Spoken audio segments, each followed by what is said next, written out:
This is a story of who we were,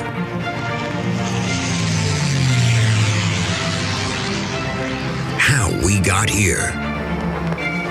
Houston, the Eagle has landed. Roger, Tranquility. And where we are going.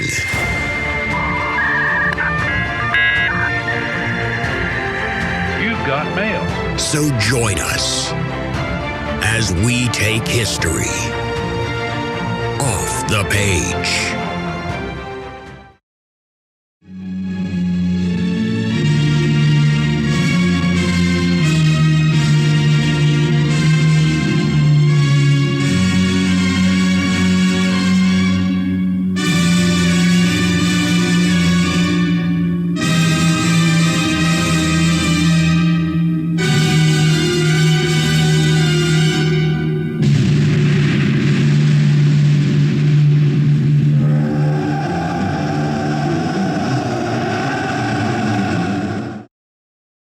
That was music by the Soviet composer Dmitri Shostakovich from the opening of Sergei Eisenstein's classic 1928 film, October, which is a silent film that commemorates the Bolshevik seizure of power 10 years earlier. And the film begins with this classic scene from the February 1917 revolution, as workers approach and then tear down this statue of the former Tsar Alexander III. Now, it's a silent film, of course, so you have to have text that clarifies things. And in this case, the first text you see, it notes that tearing down this statue was, quote, the proletariat's first victory on the road to socialism. Now, we spoke in our last episode about how this victory came about, the collapse of the Romanov dynasty and the weakness of the provisional democratic government that replaced it. So in today's episode, we're going to carry that story forward to see why democracy failed in Russia and how the Bolsheviks came to dominate the world's largest country. Now, when we last left off, we had just seen the establishment of the provisional government, which you'll recall was mostly formed of members of the Duma, but that they also had support from some of those more moderate members of the Soviets. Together, the two institutions worked to try to create a liberal, democratic Russia that would more closely resemble something like Britain or France or even the United States of the time. Right? This is the idea of a Russia that is built on the rule of law, the idea of civil rights, the idea of some social mobility, and of course, the idea of democratic elections. Now, this sounds to us living in the 21st century as a popular basis for forming a government.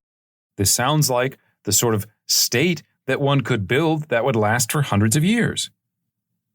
But as we've talked about, these were not the primary issues that most Russians were concerned about.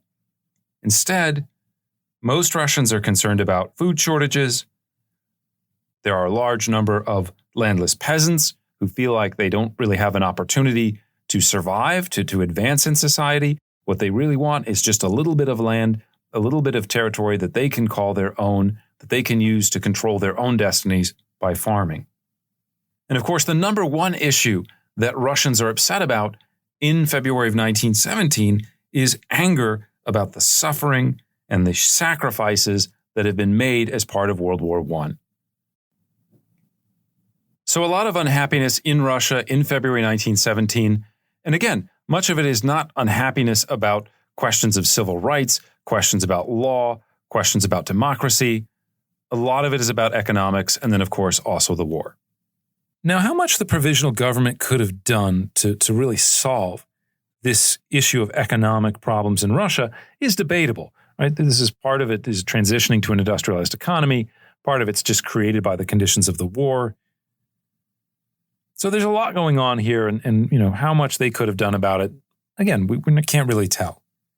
But the one thing that they could have controlled, probably the most important thing action that they could have taken that they didn't, relates to the war itself. Here, the provisional government was divided between the socialists who wanted to end the war and the more liberal members who are not just interested in questions of law, although I've talked about that quite a bit, but liberals, classical liberals especially, they tend to believe in the idea of the nation. they tend to believe in the idea of the nation not just as a political community and, okay, we have these rights and responsibilities, but as a kind of fundamental identity, right? I feel American. I'm passionate about being American. It's tied to my identity. There are things that I will do that I don't think would be the best course of action, rationally speaking, but because of my love of country, because of my patriotism, if the country demands it of me, I might do those things. And so there are a lot of these liberals, again, middle-class people, merchants, doctors, lawyers, professors, who care a lot about Russia, not just in terms of its economic or legal situation, but also about the kind of question of glory. Right? The Russian Empire to them is more than just the Tsar's patrimony. The idea of great power status isn't just a kind of, well, that's for the politicians to care about. Right? They care about it too. And so as the provisional government sort of begins to kind of come into power again in March 1917, there is a great reluctance by a lot of its leadership to abandon the war, or at least to settle for terms of peace that would be humiliating to Russia. So you get this kind of secondary revolution that's coming between those who want to continue the war and those who are fed up with it and want to withdraw.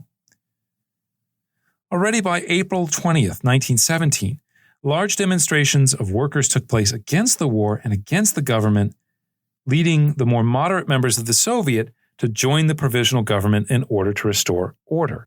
And this is a really important point here, because one of the things that's going to happen is as the provisional government continues to prosecute the war, anger about the war gets directed less and less towards the Tsar, who started it, and more towards the provisional government that seems to keep wanting to fight it.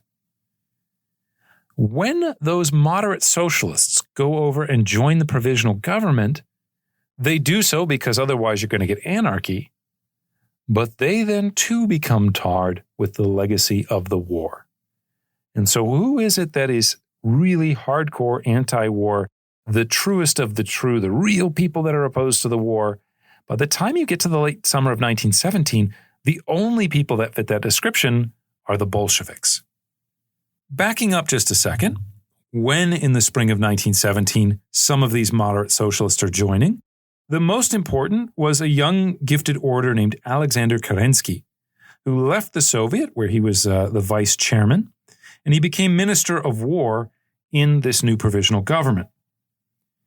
We'll come back to him in just a second, but basically, he would become the most influential or most important person in the provisional government in the summer of 1917.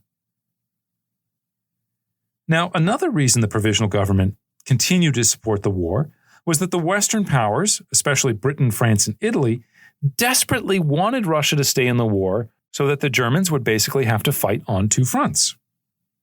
So their recognition of, and especially their financial support of the new provisional government was tied to the idea that it would continue fighting the war. Had the provisional government said, okay, we're pulling out, April 1917, this isn't working, we're done, there would have been political and especially financial ramifications that would have badly hurt the Russian state. And so basically they make the fateful decision, rather than pulling out of the war, they are actually going to do the opposite. They talk themselves into the notion that if we have one big, summer offensive and it's victorious, it will remind people of the glory of the Russian state, of the Russian army, and it will actually begin to bring people together again and buttress the authority of the Duma and of the provisional government. And so basically they do this. On June 29th, troops headed by Alexei Brusilov began a massive offensive directed towards the city of Lvov or Lviv, or Lemberg, depending on which language you speak. But basically, it's in western Ukraine today, and they advanced several miles while taking several key towns. But again, the problem of logistics on the Eastern Front is a nightmare. And the governments that are fractured, the governments that are, which is basically at this point all of them, with the exception of maybe Germany, they all really struggle badly with logistical issues. Now, the Russians are also dealing with a problem of a lack of morale. Many of the troops don't want to fight anymore. They don't see a point to it anymore. Who cares what happens to Serbia? And so these Russian lines begin to collapse by the end of July, just a couple of weeks again after the beginning of this offensive. There are massive numbers of mutinies, such as the one we saw in Dr. Zhivago, and even more desertions. Millions of square kilometers of territory are lost as part of this summer offensive. Hundreds of thousands of soldiers are killed. And basically, far from buttressing the authority of the provisional government, the result is that the masses lose faith in it. At one point in August, pro-Bolshevik forces were operating without the consent of Lenin, were operating without the consent of the higher-ups in the Bolshevik Party. They actually surround the Duma, and it seems like they are going to pull off a coup. But then they back down. A number of the revolutionary leaders are arrested. Prominent Bolsheviks are arrested. And it seems like, well, we're on the verge of revolution, but maybe we've averted it. And we'll see what happens. The provisional government is given new life. There is, however, still this sense that something had to change.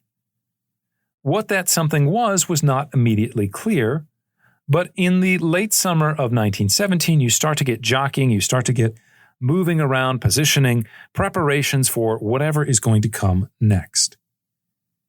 And this leads to an event that would be comical if its impact was not so dramatic and so devastating. This episode becomes known as the Kornilov Affair, and it basically will break the final power of any illusions of a democratic society.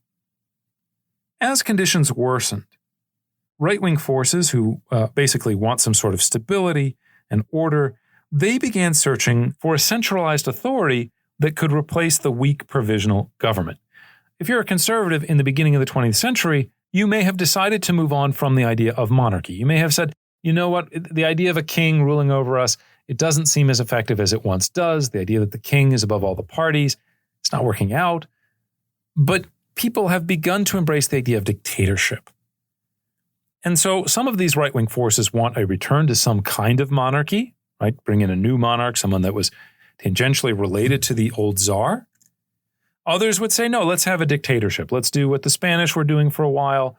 Let's do what the Germans during World War I essentially moved to, which is a dictatorship led by Ludendorff and Hindenburg, albeit under the auspices of Kaiser Wilhelm II. But there's a sense of let's, again, move towards more of a centralized authority. Now, the army wanted a leadership that would challenge the Soviets. The army looks at the Soviets as the biggest problem.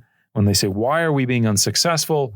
Yes, logistical issues are there, but it's really order number one that's creating problems.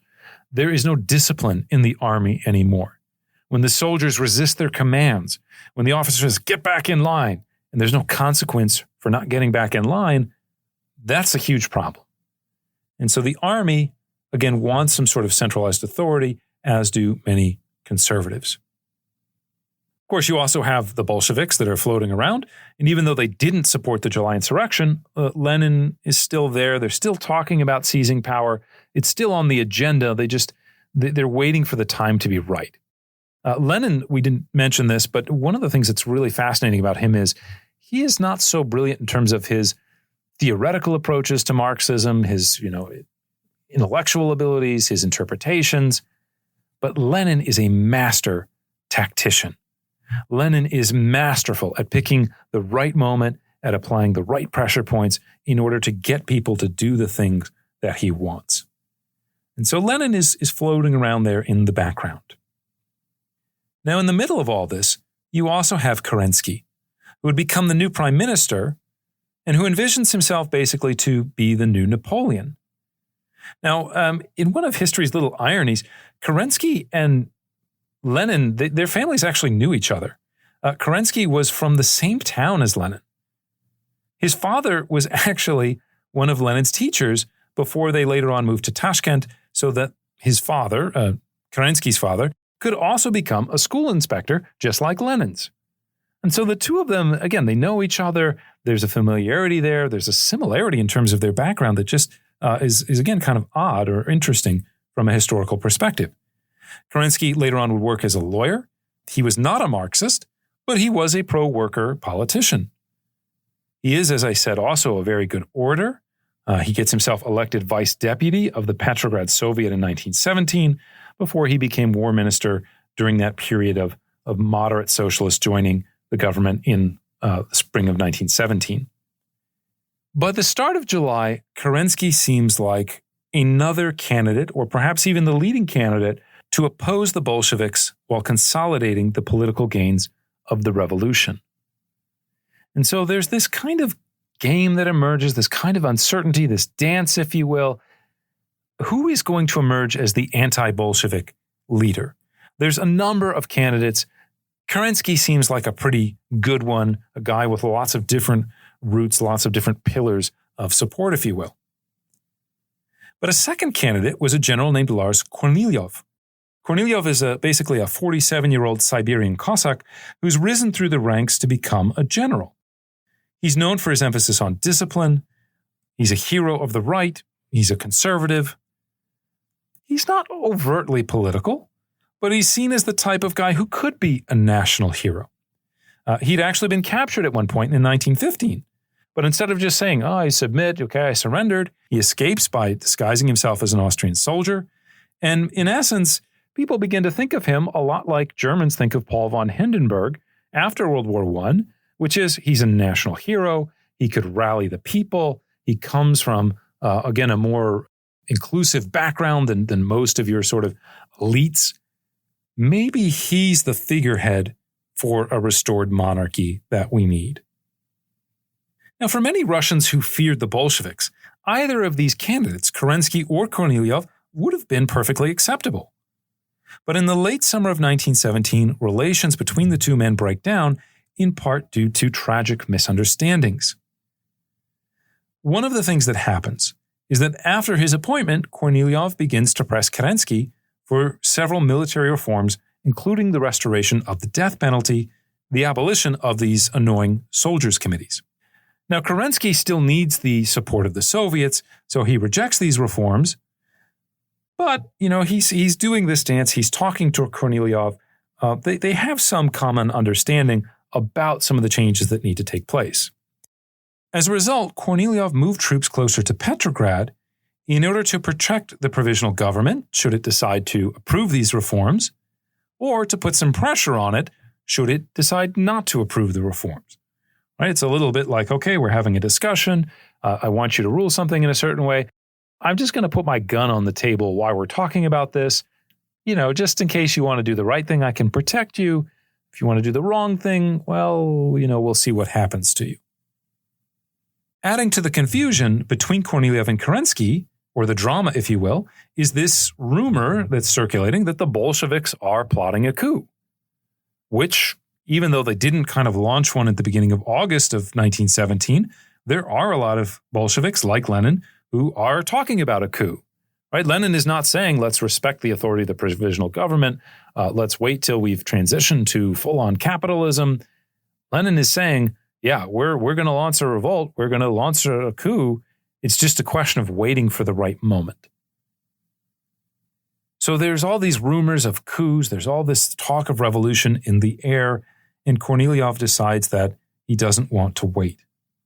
So again, as he's approaching Petrograd, as he's having these kind of passive-aggressive negotiations, if you will, with Kerensky, this guy named V.N. Lvov, who's different than the Gregory Lvov that we talked about earlier in the podcast, this guy named V.N. Lvov, he basically shows up and says, I'm going to get these two men on the same page. These two guys need to be working together. So on August 24th, he met with Kornilov, and he presents him with three options. He says, look, you can work under a Kerensky dictatorship. You can be part of a directory with Kerensky, so we can create kind of a limited executive body, and you guys can just kind of work together. Or you can be dictator, right? You can be the number two guy. You can work together and kind of be equals, or you get to be the number one guy. And Lvov kind of makes it sound like this isn't just his own kind of random speculations, but he makes it sound like he is actually a representative or the official emissary of Kerensky. So even though he's just shown up and taken this on of his own accord, he starts negotiating, making it sound like this is an offer from Kerensky.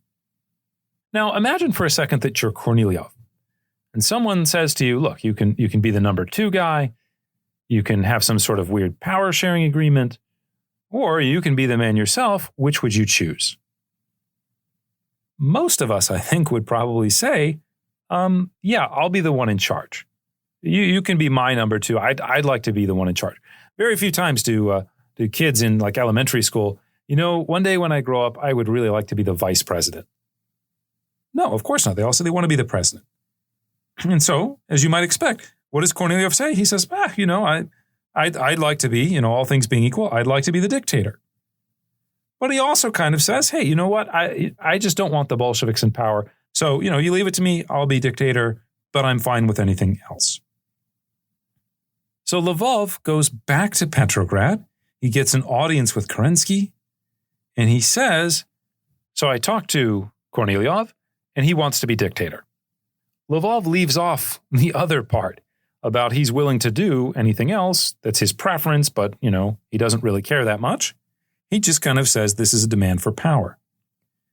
Kerensky assumes then that Kornilov is about to pull off his own coup. And so he dismisses Kornilov. He actually starts interviewing people. He starts trying to kind of create a case that he can present to make it seem like he's not the bad guy. Kornilov is trying to overthrow the Republic. Kornilov is trying to destroy the Soviets. And I, Alexander Kerensky, will defend the revolution. Which, again, as we've seen, if you listen to the Napoleon podcast, being the defender of the revolution is a good thing.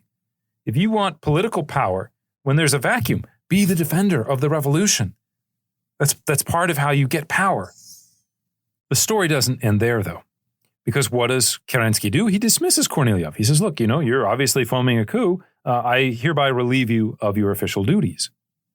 But Kornilov has just been told that Kerensky wants to work with him.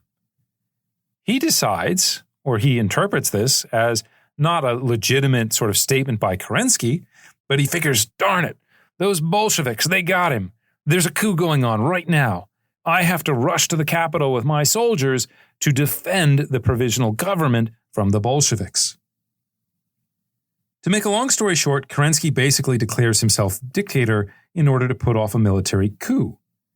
Petrograd becomes organized to resist this anticipated attack. Here comes the Tsarist army. They're coming to, again, restore the Tsar or put in some kind of monarchy. We've got to fight. Who can help us fight against the army? Why, those Red Guards, of course. Why, those shifty, untrustworthy Bolsheviks. Someone like Leon Trotsky, who had been arrested in August and thrown in jail. We need to let him go so that he can help organize the workers to defend the Soviets against the Imperial Army. So all these guys get out of jail. All of them are kind of rehabilitated in the name of defending the Soviets. Now, in the end, the troops all get there, and miraculously, they don't start shooting at each other. They start to realize, wait a minute, I'm here to defend the Soviets and to defend the government. Oh, I'm here to defend the government. We're here to protect everything. Well, we're here to protect everything. And so it never actually comes into being a revolution. Kornilov does step down. He does step away. But it's pretty obvious that Kerensky has been involved in some of these machinations as well. He doesn't come out as being the hero, as being the defender of the Soviet authority versus those big bad reactionaries. Instead, it is the Soviets that are the heroes, the ones who sprang to action to avoid a counter-revolution. So again, despite this victory, Kerensky suffers badly as a result of the crisis. Many workers saw him as involved in the plot and became very distrustful. At the same time, the prestige of the officers was badly damaged as well.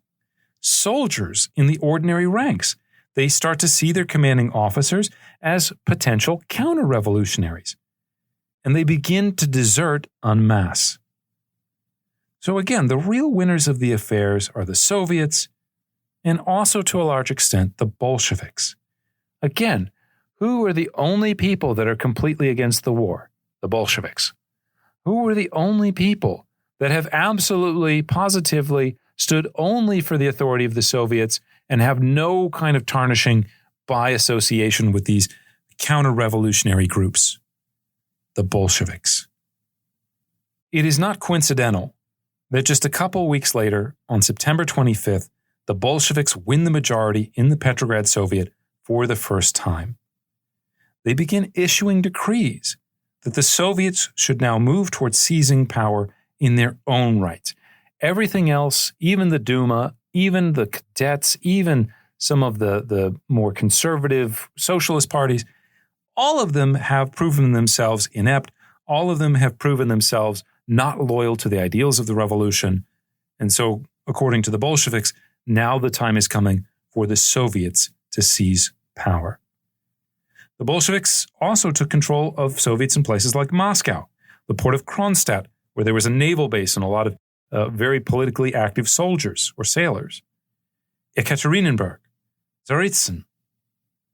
Finally, even in places where they were still not the majority in the Soviets, the Bolsheviks found ways to gain majorities on the executive committees, right? So even if the Soviet is not reflecting the will of people that they want Bolshevik rule, the Bolsheviks are still very good about finding ways to speak on behalf of the Soviets, to become the voice of the Soviet, even if they are not really kind of reflecting the total will of those Soviet bodies or even the people that the Soviet bodies represent. Perhaps more important than all of this, for the first time in the wake of the Kornilov affair, the Bolsheviks finally start to become what we might term a mass party. They start to become the preferred option of many of those workers and sailors and soldiers who are just fed up with the old system, that look at the provisional government, that look at the Duma, that look at democracy and say, this is more of the same. And so they become open to radical alternatives, especially communism. The Bolsheviks don't just fall into this, right? Part of this is also their own doing. One of the key developments of the revolution was the rise of, I mentioned him just a moment ago, Leon Trotsky, who, like Kerensky, was also a fantastic public orator who managed to win larger numbers of workers over to the Bolshevik cause. Originally born Lev Bronstein in the Ukraine, like many of the major Bolshevik leaders, Trotsky came not from a working class background, but from a wealthy family.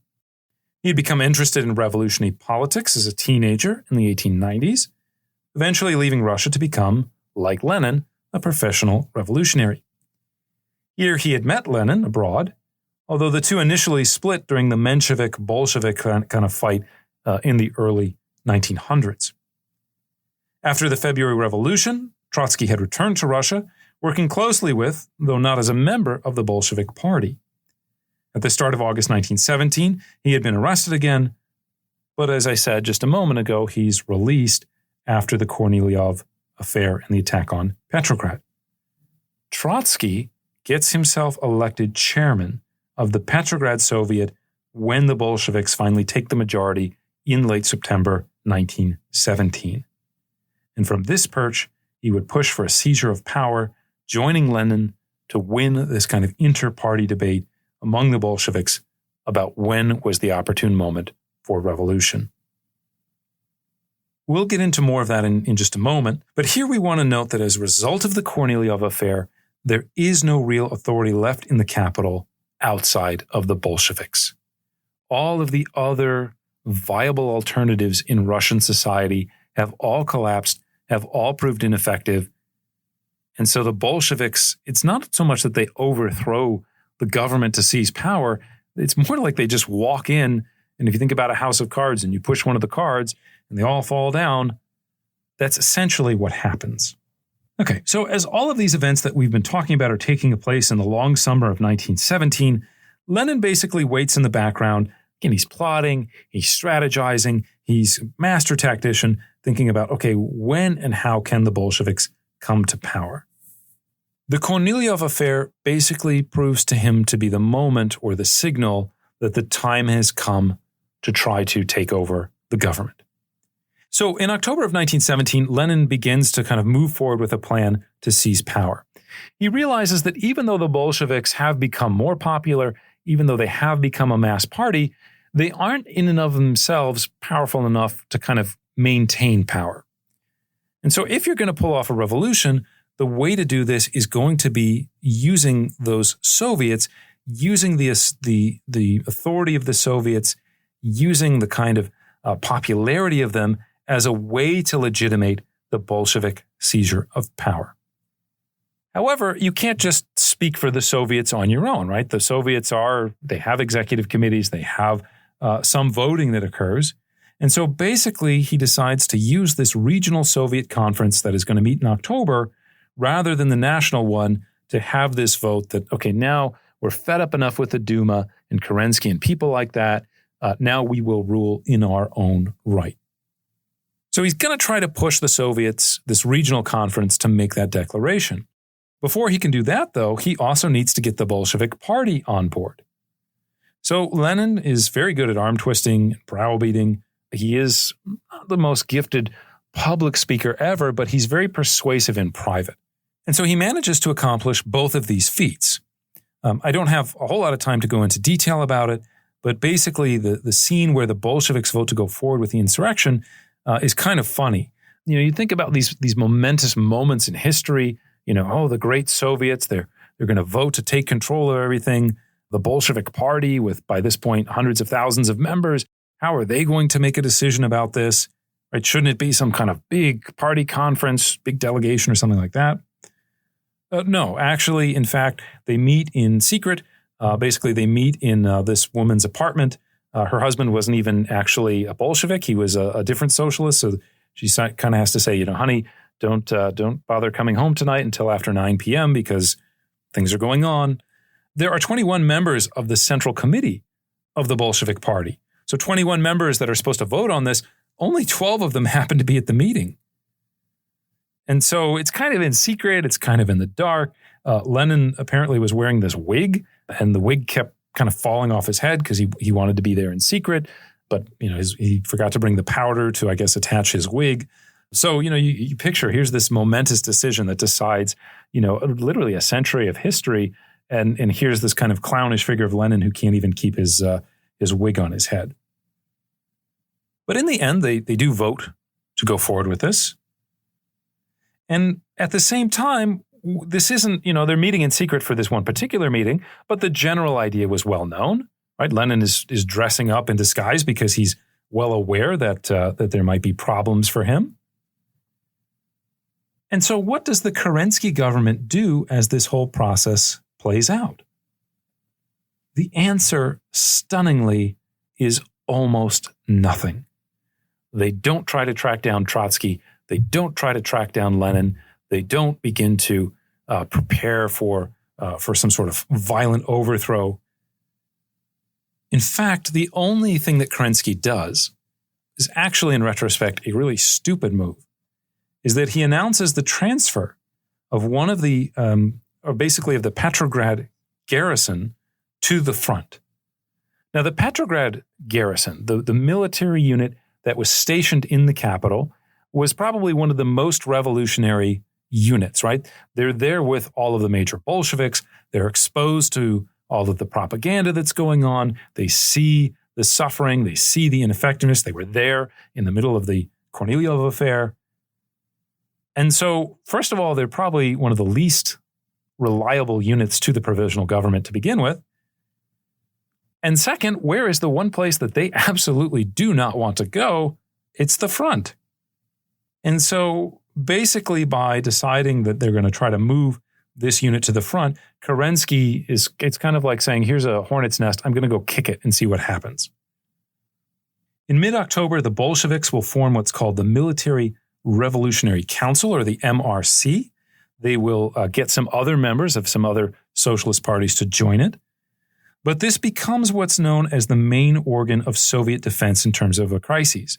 In other words, how are we going to protect this nascent democratic body, the Soviet, right, direct democracy? How will it protect itself? Well, it will create its own command structure, so separate from the army. And this is the MRC. And that MRC will then begin the actual stages of the revolution. On October 20th, 1917, the Petrograd garrison mutinies, right? You told us to go to the front, Kerensky? Heck no. Instead, we are only going to listen to the orders of the MRC, which in theory is kind of giving us orders from the Soviets. On the 23rd of October, the MRC declares authority over the entire city, including the Winter Palace, where the provisional government was located. On the morning of October 25th, they officially launch their coup. They begin taking over certain places, especially places like bridges, places like telegraph offices, places where they store arms and weapons. Red Guard units will be joined by sailors who are returning from the Baltic cruises that they've been on. Again, these sailors, especially the ones that were at this port called Kronstadt, very, very red, very, very revolutionary.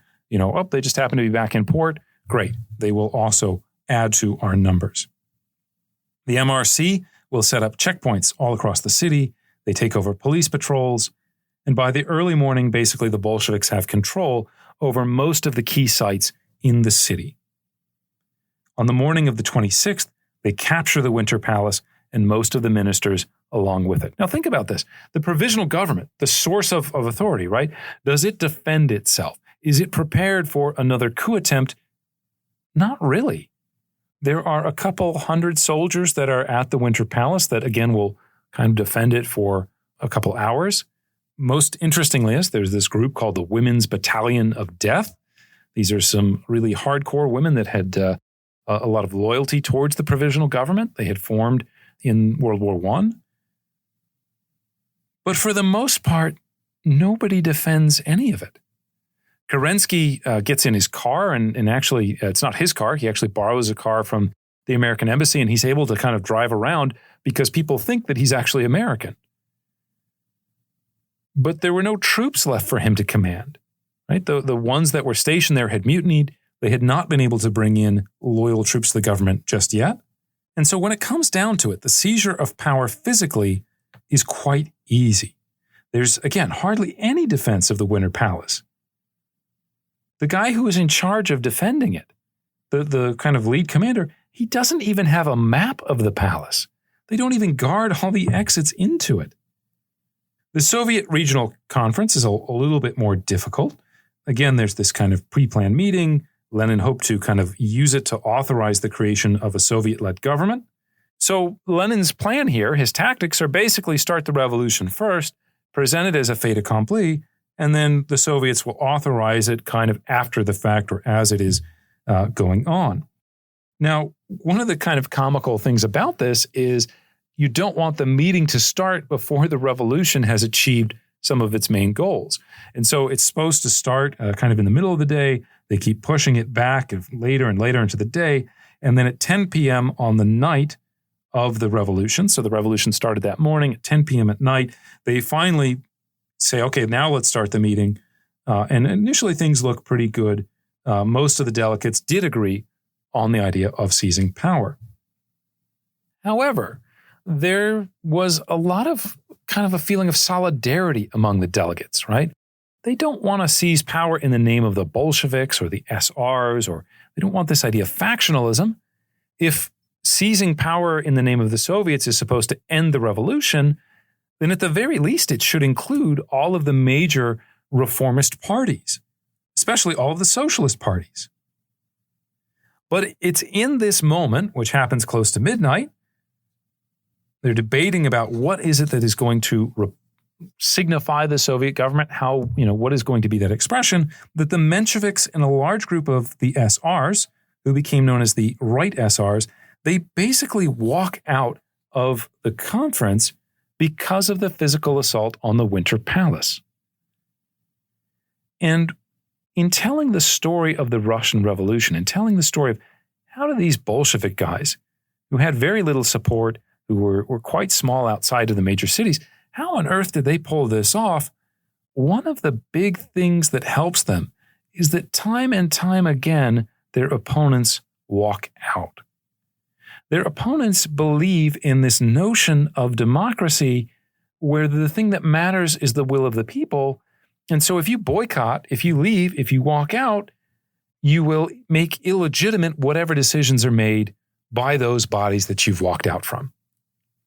And as a historian, I have to say, this idea of boycotting, of walking out, it is one of the worst ideas, tactically speaking, strategically speaking, ever, right? Almost every time this happens, it works out very badly for the people that walk out. And so in this case, the SRs, some of them, and the Mensheviks, they walk out. Wow, we're not going to do this. And the result is that you have a clear majority of Bolsheviks that are left. They then vote to create a dictatorship. As an aside, it also opens the Mensheviks and the SRs to accusations that they had betrayed the revolution. In this great moment, when the big crisis came and we said, okay, the Soviets, they're finally going to seize power. What did the Mensheviks and the XRs, or many of the SRs, what did they do? They walked away. They betrayed the revolution. When push came to shove, they left. They betrayed us. And so the Bolsheviks brilliantly bring up another resolution about 2 a.m. that accuses the Mensheviks of having betrayed the revolution. Finally, to complete the establishment of dictatorship, at least within Soviet governance, Lenin and Trotsky began to purge the Soviets of rival centers of power, especially those SRs and Bolsheviks who had urged moderation or coalition governments with other socialist parties. Now, this is not the Stalinist purges of the 1930s. This is not the purges even of the later period with Lenin that we'll talk about in our next episode. A lot of these guys are kind of kicked off and then they come back, they make apologies. But the message becomes clear. Lenin and more broadly the Bolsheviks are centralizing power. They have now taken leadership of what is going to take place. Outside of the capital of St. Petersburg or Petrograd, things take a bit longer depending on where you are. In Moscow, fighting lasts for about 10 days as workers clash with mainly military cadets and student volunteers, who were mainly liberals. At one point, the Bolsheviks, things aren't looking so great, so they enter into talks with some of the other socialist parties. They talk about doing a compromise, but as the Red military units, as these Red Guards begin to assert their authority, they back off of them and elect for, again, dictatorship. Gradually, they began to centralize and consolidate power, and the party becomes the most important instrument for governance in what will become the Soviet Union.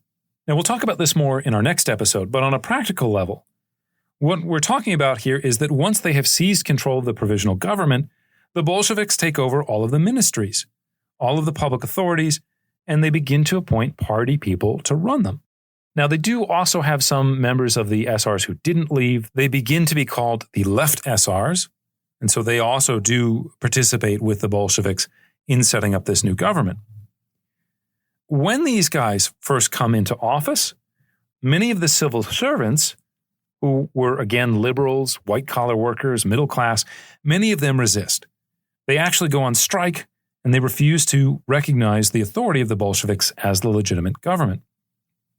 What do the Bolsheviks do? They send in some soldiers.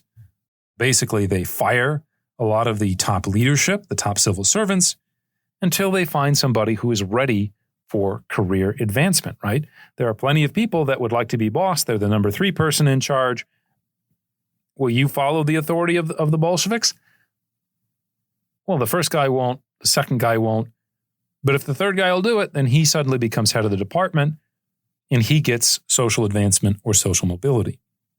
At the same time, the bigger issue in Russian society is that most people don't live in the cities. Most people aren't civil servants or middle class. Most people in Russia at this time are still peasants. And so how do the Bolsheviks appeal to the peasants, appeal to the people living in the villages and in the countryside who haven't been reading Marx, who aren't workers, who don't think about factories very often? How do you win them over? Basically here, Lenin again demonstrates his sort of tactical or strategical brilliance. Lenin basically says, you know what? I'm going to let these people do whatever they want. If their primary concern is they want land, they want to take, again, the land, the property away from the nobility, they want to redistribute it to poor peasants, to landless peasants, so be it. They allow these people to do whatever they want, largely acting through Soviets that are then set up in the countryside. What this means in practice is that it satisfies many of the peasants' main political goals. they are neutralized as potential rivals to Bolshevik power. Why does the peasant who's upset about World War I, who's upset about food shortages, who's upset about not having land, why would they oppose the Bolsheviks? They just got all of those things taken care of. They got someone that would support their approach to all of those things. Why would they care about democracy? What do they care about civil rights? In factories, you already had a lot of Bolshevik support, but even where you don't, you have workers that take over management of their own enterprises. They begin to make key decisions about personnel, about hiring, about firing, about production. And so again, why would they oppose the Bolsheviks? Who cares if it's a dictatorship? Wasn't it basically that under Kerensky? Wasn't the Tsar basically, someone that didn't recognize the importance of the rule of law or constitution? So there are very few points of resistance to the Bolshevik seizure of power. Most of the people don't care about it. Most of the people are satisfied with some of the changes that the Bolsheviks advocate for. Now, in terms of the opposition political parties, these are obviously hostile to the seizure of power, but they don't present a unified or effective front against it. And a big part of the problem here is that they place their hopes in this constituent assembly that was supposed to be elected in the fall or early winter of 1917. It's supposed to write a constitution. So they think, look, we're going to win elections to this body. We're going to write the laws, the constitutions. It doesn't matter what the Bolsheviks say, because in the end, the power lies with this assembly that is going to really reflect the will of the people. When these elections take place, in mid-November 1917, the results are somewhat disappointing to the Bolsheviks, right? The Bolsheviks seemed like they had the claim to power, seemed like they had all the momentum. They're the defenders of the revolution. Well, they get 23% of the vote. The SRs, on the other hand, get 41% of the vote. Now, the cadets only get 5%, the Mensheviks a little more than 3%. Coalition of others get about 25%. There's some conservative parties as well. But basically, the Bolsheviks are only able to get a majority in the Constituent Assembly if they team up with the SRs. To most Democratic politicians, to most liberals, the Bolsheviks are in quite a box. Right? They're neutralized. They're limited in terms of what they can do. But Bolsheviks don't play by these rules that no one seems to care about. They announce that districts have the right to replace their delegates at any time. And so, of course, guess who starts getting recalled and replaced with Bolshevik delegates? They also begin physically intimidating the electors.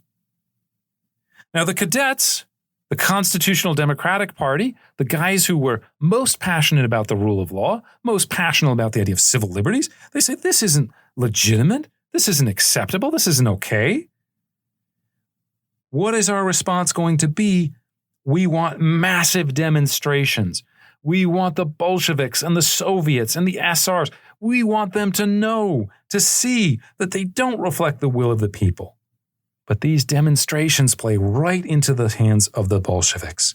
The Bolsheviks say, look at this counter-revolutionary demonstration. Look at these people that are trying to agitate to overthrow the Constituent Assembly, the will of the people. We must arrest them all. And so that's basically what happens. This unleashes the first in several waves of political terror directed especially at the leadership of the Cadet Party. The rest of the story follows this kind of course. On January 5th, the Constituent Assembly actually begins its deliberations in Petrograd. The Bolsheviks basically declare martial law. There is a proposal that is advanced called the Declaration of the Rights of Working People. It is more than just a declaration of rights of working people. There is also sort of a declarations of, as Orlando Figes has said, the obligations of non-working people. Right? So there's kind of an imposition of duties on people that are opposed to the Bolsheviks. When this motion is defeated, the Bolsheviks begin to say the assembly itself has been seized by counter-revolutionaries. It is therefore invalid, and they shut it down. In a democratic society, according to liberal kind of political theory, this should have provoked massive outrage, right? The process, the law, the way that things were supposed to be done has been violated. Therefore, the entire process is illegitimate, and we need to return to new elections. In the Russia of late 1917, these abstract political theories have no meaning whatsoever.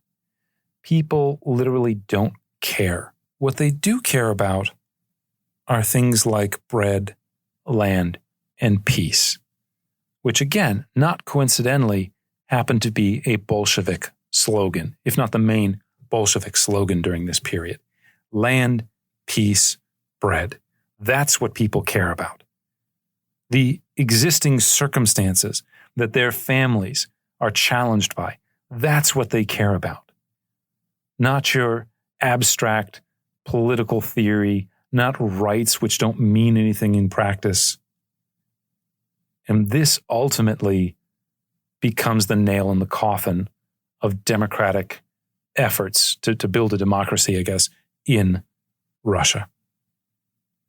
In the summer of 1918, the remaining members of the SR Party, who had sided with the Bolsheviks, were also destroyed after they too began a series of protests, this time against the loss of civil rights in the new Russia. Although they actually briefly arrested the head of the Cheka, a guy named Felix Dzerzhinsky, we'll talk about the Cheka in our next episode, it's basically the secret police, they didn't appreciate the urgency of the situation.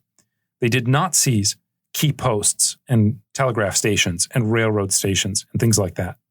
Instead, they got together to have a discussion about things in committee. This lack of awareness proved fatal, as again, the question of power in Russia in 1917, it doesn't lie in these general ideas. It doesn't lie in the people, because the people don't really seem to care much about it. Power lies in actual physical power. And the Bolsheviks, acting through the Red Guards, have that power. More broadly speaking, the Bolshevik seizure of power was only partially achieved by the start of 1918, as counter-revolutionary forces managed to reorganize and challenge Bolshevik claims to power far from the capital. In places such as Ukraine, Siberia, the Volga, former army commanders and supporters of the old regime, including our old friend Lars Kornilov, as well as adventurous groups of Czech veterans in another sort of side story that we don't have time to go into. But basically, these guys all take up arms to try to reverse the events of the past 6 months. Known collectively as the Whites, they suffered from a lack of coordination, morale, and especially, again, public support. The idea of the Tsar, the idea of the church, the idea of old institutions or new institutions that are based on democratic principles, none of these carry any real weight with the broad Russian populace. Now, these white forces also inflict their own version of the terror on rural populations, which prevented them from winning popular support. One by one, they gradually succumbed to the powers and the prowess of the new Soviet army, which managed to squeeze in a war with Poland in 1920 as well. But by 1923, the fighting had largely ended, and the Bolshevik seizure of power was finally complete. Finally, one epilogue to our story today that we need to tell. If you recall, in March of 1917, Nicholas II had abdicated the throne, ending, of course, 300 years of Romanov rule in Russia. And while this meant a formal withdrawal from politics, the reality was that he remained a symbol of the old ways, and the potential was always there that as long as he lived, some sort of restoration might have been possible. For this reason, the Tsar was put under house arrest at Tsarskoye Selo, although he was later moved to central Russia once the Bolsheviks had seized power. For the most part, he seems to have been happy in these conditions, relieved that he no longer had to deal with governing issues, with the war. But I mentioned he's at heart a family man, and this was an opportunity to basically just spend time with his family, being a father. In April 1918, the Bolsheviks decided to move the royal family to Moscow in the hopes of putting him on trial. That plan, however, never actually worked out. Basically, there was a lot of popular pressure, a lot of anger about him, a lot more violence, as we'll see and talk about in our next episode. And so they kind of put him in prison under house arrest at Ekaterinburg instead. It was there on the night of July 16th to the 17th, 1918, that a group of Red Guards assembled the family in the basement of their house in order to execute them. The last words of the Tsar were fatefully, "What? What?" In many ways, there's no better way to sort of sum up Nicholas II and the end of the Romanov dynasty. We all have seen movies. Again, I make a lot of cultural references in this podcast. There's all these movies where people die, where they're shot. What do they say? What are their final words when they're going out? They always have these cool phrases, even historically, "Long live France, long live Germany." When faced with this kind of situation that he probably knew was at least possible, what is it that Nicholas says? What is the big dramatic, kind of, "you can take our lives, but you'll never take our freedom," kind of speech that he's going to make? He doesn't make one. Because the reality is that when faced with these type of events, you're woken up in the middle of the night and marched down to a basement and shot. You don't see that coming. You're not thinking about that. You're not prepared for it because you're an ordinary person. And in many ways, that's who Nicholas was, right? He's this ordinary guy who really was kind of miscast, if you will, in the drama of history. He reacted as many of us would have, not as a great leader, not as this kind of world historical figure. And so this cluelessness, this sense of what? These are words that many, many, many people could have or probably did utter over the course of the revolution, right? This ragtag group, these Bolsheviks that were a splinter of a socialist movement that, wasn't universally popular in Russia to begin with. How on earth do they seize power? How on earth do they build a formidable dictatorship that crushes ruthlessly all dissent, eventually not even just outside the party, but within the party itself? A lot of this kind of takes us by surprise. A lot of Russians weren't prepared for it, didn't see it coming. Because the reality is that it's hard to foresee these things in history. We never really know. When will an institution collapse? When does the storm batter the house and cause it to fall apart versus all the other storms that hit that didn't make it fall apart? In a sense, one could argue that the collapse of the Constituent Assembly marked the final phase in the destruction of Russian democracy. The hopes and dreams expressed in March 1917 of a liberal Russia built on civil rights, elections, and the rule of law were completely destroyed. Power, both in terms of the state and of the legitimacy of the streets, was concentrated in the hands of the masses, who were no longer interested, as I've said time and time again in this podcast, they were no longer interested in abstract political theory. Just as would occur in the 1990s, their experience of democracy was tainted by a sense that it was weak and ineffective and above all else filled with corruption, a hustle that did not respond to the major challenges of ordinary people's lives. And yet, the fate of the revolution was not yet completely decided. As we'll see in our next episode, there were other options, other paths Russia could have gone down other than a Bolshevik dictatorship that led to Stalin. Indeed, even as the Red Guards closed down the Constituent Assembly, few expected the survival of the Bolshevik regime in the long run. How Lenin and company built their new Soviet state, what that society looked like, will be the subject of our next episode. But here it will be enough to conclude with a warning about the destruction of institutions and the failure to think of what would replace them. As we have seen, the February 1917 revolution brought down the Tsar, but his successors failed to address the concerns of the masses, and in the end, vague ideas about the way the world should work did not fill the bellies of the workers and peasants who struggled with life in Russia during the Great War. And as the Bolsheviks began building their dictatorship, harsh as it was, many began to see it as a viable alternative to democracy, because it directly engaged with their emotions, their desires, and again, as we'll talk about in our next episode, especially their sense of anger. But we'll get into that more next time. For now, let me just thank everyone for listening. As always, if you've enjoyed the podcast, please consider following us or reposting us on social media, or check out our Patreon page to see how you can help us keep the proverbial lights on. But that's all for now. Hope you'll join us next time as we take history off the page.